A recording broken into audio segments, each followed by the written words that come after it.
साथियों नमस्कार, मैं प्रमोद इंदल, महासचिव अनुसूचित जाति जनजाति कर्मचारी कल्याण संघ एक बार फिर से आपके समक्ष संवाद लेकर उपस्थित हूं। मैं आशा करता हूं कि अपने इस संवाद का एक बहुत ही पॉजिटिव रिजल्ट निकलेगा। भारतीय संविधान की प्रस्तावना में आर्थिक न्याय का जिक्र किया गया है साथियों, और इस आर्थिक न्याय के लक्ष्य को हासिल करने के लिए मुझे आप सब साथियों के सहयोग की आवश्यकता है। मैं आशा करता हूं कि हम सब मिलकर समाज के अंदर आर्थिक न्याय को सुचारू रूप से इम्प्लीमेंट कर सकें। मैं साथियों यहाँ स्टैंड अप इंडिया का जिक्र करना चाहता हूँ।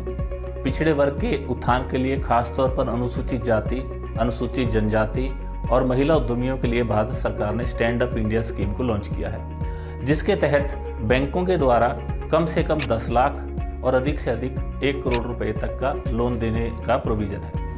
मैं भारतीय स्टेट बैंक में कार्यरत सभी अपने अनुसूचित जाति और जनजाति के साथियों से कहना चाहता हूं कि जब हम रिजर्वेशन के तहत भारतीय स्टेट बैंक में नौकरी हासिल की थी, तब हमने एक समाज के तबके के रिप्रेजेंटेटिव के रूप में अपने आप को प्रस्तुत किया था साथियों।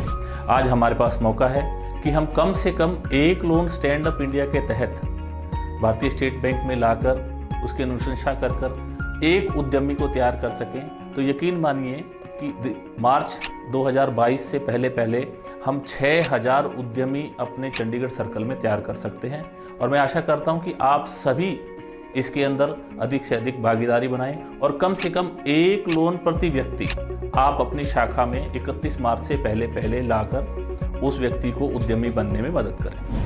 यहाँ स्टैंड अप इंडिया के तहत जो 10 लाख रुपए से 1 करोड़ रुपए तक का लोन अनुसूचित जाति और जनजाति या महिला उद्यमी को दिया जाता है, इसमें किसी भी प्रकार की कोई गारंटी की आवश्यकता नहीं होती, ना ही किसी भी प्रकार से कोई चीज़ गिरवी रखने की आवश्यकता है।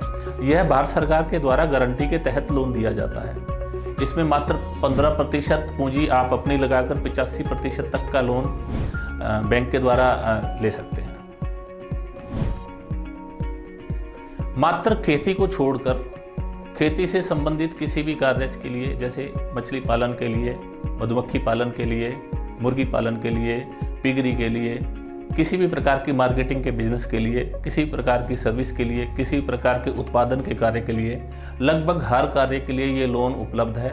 और अगर आप व्यक्तिगत रूप से ये लोन नहीं लेना चाहते हैं, अगर आपकी कोई कंपनी या पार्टनरशिप फर्म है जिसके अंदर 51% कम से कम हिस्सेदारी अनुसूचित जाति या जनजाति के सदस्य की है, तो वह भी इस लोन के लिए उसी रूप में हकदार है।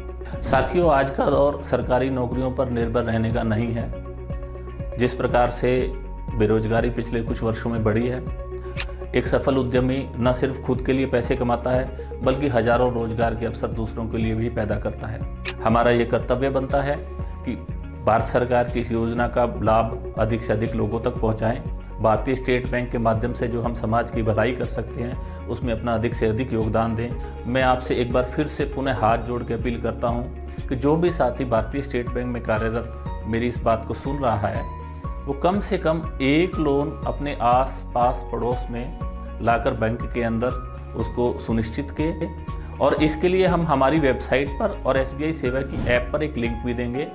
मैं आपसे अनुरोध करता हूं कि जब आप ये लोन भारतीय स्टेट बैंक में लाएं, तो उसकी डिटेल्स SBI सेवा ऐप पर या www.sbiseva.com पर डाल दीजिए, ताकि हम उस लोन को सैंक्शन कराने में, डिस्बर्स कराने में अपना योगदान दे सकें। साथियों, इस योजना के तहत हम पे बैक टू सोसाइटी के अपने संकल्प को पूरा कर सकते हैं।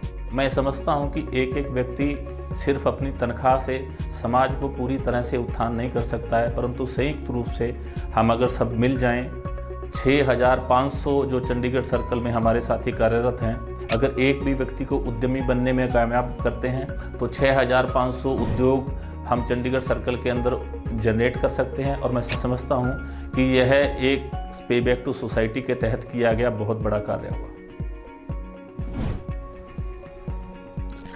मैं पुनः आप सबके समय के लिए, आप सबके सहयोग के लिए आपका धन्यवाद करता हूं, और आशा करता हूं कि मेरी इस अपील का पुरजोर समर्थन करते हुए आप स्टैंड अप इंडिया के तहत अधिक से अधिक लोन बैंकों में लाएंगे।